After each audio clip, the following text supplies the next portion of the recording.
আসসালামু আলাইকুম ওয়া রাহমাতুল্লাহি ওয়া বারাকাতুহু। হামিদা ওয়া মুসাল্লি ওয়া মুসাল্লিমা আম্মা বাদ। মুহতারাম হাজিরিন, আজকে আমরা আলোচনা করব কুরবানির পশুর বয়স নিয়ে।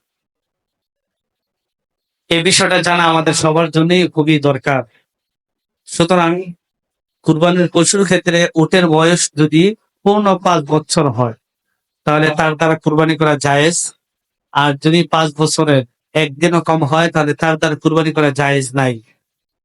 ২ নাম্বার, গরু, মহিষ, বলদ, ষাঁড় এগুলো পূর্ণ ২ বছর হলে কুরবানি করা জায়েজ।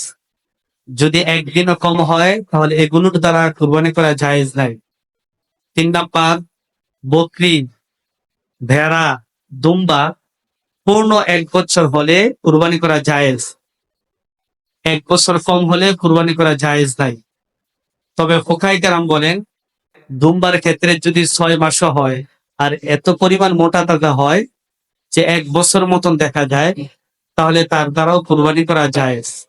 এই বিষয়গুলো আমরা খুবই সচেতন থাকবো এবং আমরা জেনে শুনে বুঝে তারপরে কুরবানি পশু কেনার জন্য চেষ্টা করব। আল্লাহ তাআলা আমাদের সবাইকে তৌফিক দান করুন। আল্লাহুম্মা আমিন।